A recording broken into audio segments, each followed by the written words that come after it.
శ్రీమాత్రే నమః.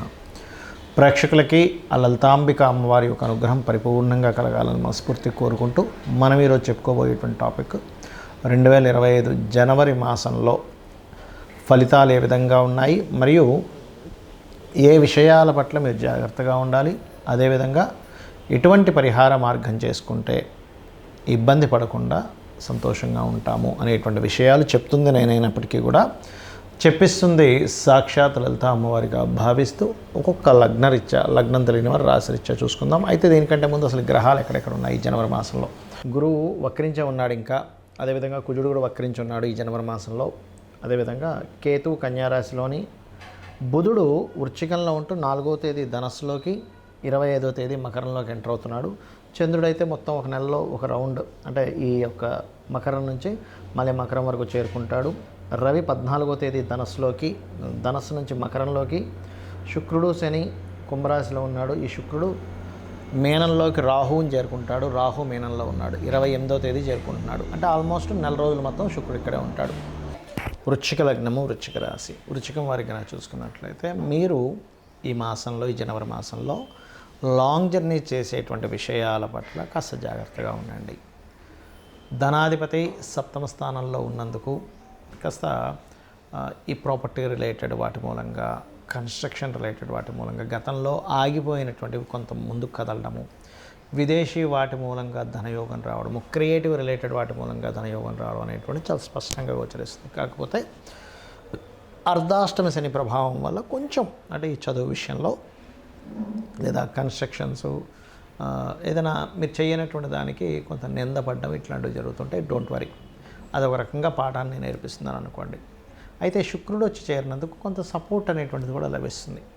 అదేవిధంగా మరొక విషయం ఏంటంటే, ఇక్కడ ఈ పంచమ రాహు ఉన్నందుకు ప్రెగ్నెన్సీతో ఉండేటువంటి ఎవరైతే ఉంటారో స్త్రీలు ముఖ్యంగా జాగ్రత్తగా ఉండండి.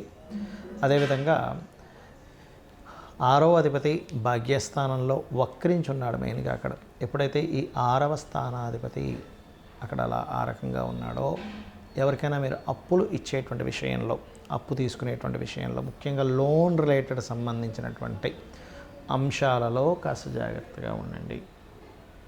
అలాగే మీ యొక్క జీవిత భాగస్వామికి ఎప్పటి నుంచో ఉద్యోగం కోసం ప్రయత్నం చేసేటువంటి ప్రయత్నం ఇప్పుడు ఫలించేటువంటి గ్రహస్థితి ఉంది. కాబట్టి ఈ యొక్క విషయంలో కాస్త జాగ్రత్తగా మీరు కనుక ప్లాన్ చేసుకోగలిగితే అద్భుతంగా ఉంటుంది. మరియు గవర్నమెంట్ జాబ్స్ కోసం ప్రయత్నం చేసేటువంటి వారికి కూడా ఇప్పుడు యోగిస్తుంది. గవర్నమెంట్ కారకుడైనటువంటి రవి భగవానుడు మీ యొక్క ధనస్థానంలో సంచరిస్తున్నాడు.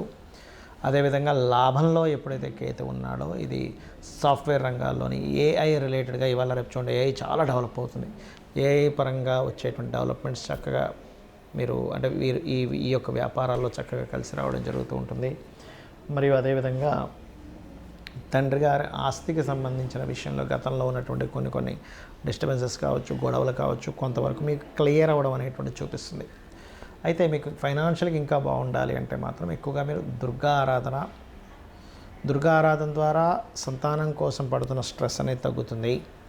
మరియు ఫ్రెండ్స్ వల్ల వచ్చేటువంటి ఇబ్బందులు ఏమైనా ఉంటాయి. కొంతమంది అంటే నిజమైన ఫ్రెండ్స్తో ఎప్పుడు రాదు, ఫ్రెండ్స్ అని ముసుగులో మనల్ని ఇబ్బంది పెడుతుంటారు కొంతమంది, అటువంటి వాటి వల్ల ఇబ్బంది అనేటువంటి తగ్గుతుంది. మరియు అదేవిధంగా రవి 2వ స్థానంలో ఉన్నందుకు, పర్టికులర్గా ఇక్కడ సూర్యుడు గనక 2వ స్థానంలో ఉన్నంతసేపు, అంటే ఈ సూర్య భగవానుడు గవర్నమెంట్కి, మీ వృత్తికి కారకుడు అవుతున్నాడు. మెడికల్ రంగాల్లో ఉండేటువంటి వారికి ఫైనాన్షియల్ గ్రోత్ పెరగడము, ఉద్యోగ సంబంధంగా రావాల్సిన ధనం రావడము, అటువంటివి ఏవైనా సరే. గతంలో కొంతమంది చూడండి, పలానా దగ్గర జాబ్ చేశాను, వాళ్ళకి ఇబ్బంది ఉంది, నాకు ఇంకా శాలరీ రాలేదు, ఈ మధ్య ఇస్తా అన్నారు అంటుంటారు. అయితే నేను చెప్పేది ఒకటే, 14 జనవరి లోపలే తీసుకోండి. 14 జనవరి దాటితే మళ్ళీ లేట్ అవుతూ ఉంటుంది. ఇక మీరు చేయవలసినటువంటి దేవతా ఆరాధన, ముఖ్యంగా దుర్గా ఆరాధన ఎక్కువగా చేయండి. దత్తాత్రేయుడిని జయ గురుదత్త, శ్రీ గురుదత్త అని నామస్మరణ చేయండి, అన్ని విధాలా బాగుంటుంది. జ్యోతిష్శాస్త్రంలో ఉన్నటువంటి కొన్ని అపోహలు ఏమిటి, మిత్స్ అంటారు వాటిని, అంటే అనవసరంగా మూఢనమ్మకాలు అనుకోండి. ఇవి నేను మీకు ఈరోజు చెప్పబోతున్నాను, గుర్తుపెట్టుకోండి. ఏమిటవి అంటే, ఇవి తెలియాలి. ముఖ్యంగా తెలియకపోవడం వల్ల కూడా ఇబ్బంది పడుతున్నారు చాలామంది అనుకునేది ఏమిటంటే, ఏలినాడు శని, అర్ధాష్టమి శని, అష్టమి శని సమయంలో ఏదీ కలిసి రాదు అనుకుంటారు. అది పూర్తిగా తప్పు, గుర్తుపెట్టుకోండి. నేను 100% రీసెర్చ్ చేసి చెప్తున్నాను. అష్టమ శని, అర్ధాష్టమ శని, ఏలినాడు శని కేవలం మీకు కొద్దిగా ఆలస్యము, అనుభవము, ఒక విషయాన్ని నేర్పేలాగా కర్మకారకుడు మీకు ఆ స్థానాల్లో ఉండి ఇస్తాడు. అంటే మీ యొక్క కర్మ ఏంటంటే ఆ సమయంలో కొంచెం స్ట్రెస్ అవ్వడం వల్ల జీవితంలో ఏది నిజమో అని తెలుసుకుంటారు, కానీ ఏది కలిసి రాకపోవడం కాదు. గుర్తుపెట్టుకోండి, కలిసి రావాలంటే ఏం చేయాలో నేర్చుకుంటారు మీరు, కలిసి రాకపోవడం కాదు. ఎందుకంటే నేను దీని మీద 140 మంది ప్రెసిడెంట్ల జాతకాలు చూశాను. వాళ్ళకి పర్టికులర్గా ప్రెసిడెంట్లను కాదు, ఎమ్మెల్యేలు, ఎంపీలు, చాలామంది జాతకాలు, పెద్ద పెద్ద బిజినెస్ మ్యాన్ జాతకాల్లో, ముఖ్యంగా రాజకీయ నాయకుల జాతకాల్లో నేను చూసింది ఏంటంటే ఏళ్ళనాటి శని, అర్ధాష్టమ శని, అష్టమ శని సమయాల్లోనే వాళ్ళు పీఎంలు, సీఎంలు కూడా అయ్యారు. మీకు ఎందుకు, మన నరేంద్ర మోడీ గారు ఏళ్ళనాటి శనిలోనే ఆయన పీఎంగా ఉన్నది వృశ్చిక రాశి. జగన్ అతను అష్టమ శనిలోనే ఆయన సీఎంగా నిలబడ్డారు. మన ఎంతోమంది, చంద్రబాబు నాయుడు గారు కావచ్చు, స్వర్గీయ ఎన్టీ రామారావు గారు కావచ్చు. నేను చెప్పేది ఒకటే, అంటే రాజ్యాన్నే ఇస్తున్నటువంటి శని మీకెందుకు ఏమీ కలిసి రాకుండా చేస్తాడంటే ఒక్కసారి ఆలోచించండి. ఎందుకంటే నేను ఈ విషయాన్ని ఎందుకు స్పష్టంగా చెప్తున్నానంటే, అనవసరంగా ఇది ఏమీ కలిసి రాదేమో అని ఏమీ చేయకుండా ఉండిపోతున్నారు. అది కాదు. శని అంటే కర్మకారకుడు, విజయానికి కారకుడు. కష్టం ఇస్తాడు, ఇవ్వడం నేను అనట్లే. స్లో మూమెంట్, స్లో ఉంటుంది. కానీ అదే శని భగవాను కనుక మీరు చక్కగా దీపారాధన చేసి రెగ్యులర్గా ఒక ఆంజనేయ స్వామి ఆలయమో, నరసింహస్వామి ఆలయమో, స్కందుడు ఆలయానికి వెళ్ళారనుకోండి, 100% పాజిటివ్ ఫలితాలు ఇస్తాడు. అది. ఇక రెండవది ఏంటంటే కాలసర్పదోషం గురించి చాలామంది భయపడుతున్నారు. కాలసర్పదోషం కాలానికి సంబంధించినటువంటిది. అంటే దేశ కాల సంబంధించిన పరిస్థితులు ఎలా ఉంటాయి చెప్పేటువంటి అంశం. జన్మజాతకానికి అప్లై చేయకూడదు కాలసర్పదోషానికి, కేవలం సర్పదోషాలను మాత్రమే అప్లై చేయాలి. మరి కాలసర్పదోషానికి ఒక ప్రెడిక్షన్ ఉంటుంది కదా అంటే ఉంటుంది, దానికి ఒక ప్రెడిక్షన్ ఉంటుంది, అంతేగాని ఎందుకు కలిసి రాదని కాదు. మెగాస్టార్ చిరంజీవి గారికి ఉంది కాలసర్పదోషం. ఎంతోమంది రాజకీయ నాయకుల్లో పెద్ద పెద్ద రేంజ్లో వెళ్ళిన వాళ్ళకి, పెద్ద పెద్ద బిజినెస్ పీపుల్కి నేను చూశాను కాలసర్పదోషం. మరి వాళ్ళు ఎందుకు అలా ఆ రేంజ్లోకి ఎదిగారు అనేది ఒక్కసారి ఆలోచించండి. ఆస్ట్రాలజీ 100% ఉంది, కానీ దాన్ని రీసెర్చ్ చేసి దాన్ని అర్థం చేసుకొని దాన్ని ఎలాగ మనకు ఎందుకు అందించారనే విషయాన్ని పూర్తిగా అర్థం చేసుకోవాలి.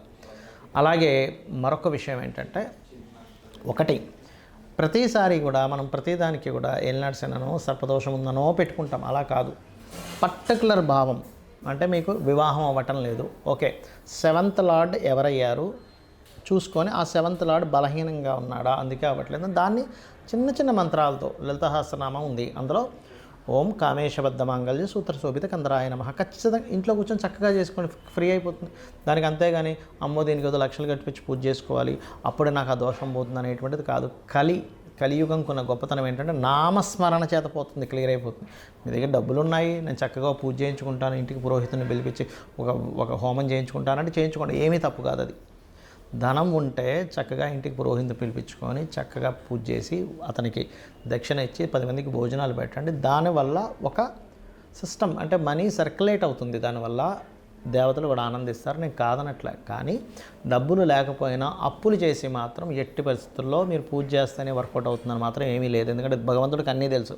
అయ్యా ఈ వ్యక్తి దగ్గర డబ్బులే, ఉన్న దాంట్లో సంతృప్తిగా నాకు చేసుకుంటున్నాడు అని భగవంతుడికి తెలుసు. భగవద్గీతలో చాలా స్పష్టంగా చెప్పాడు ఆయన. ఏంటంటే మీరు గనక అంటే పత్రమైనను, పుష్పమైనను, ఫలమైనను, ఉదకమైనను ఫలాపేక్షరహితంగా నాకు సమర్పిస్తే నేను దాన్ని ప్రీతితో స్వీకరిస్తున్నాను అన్నాడు.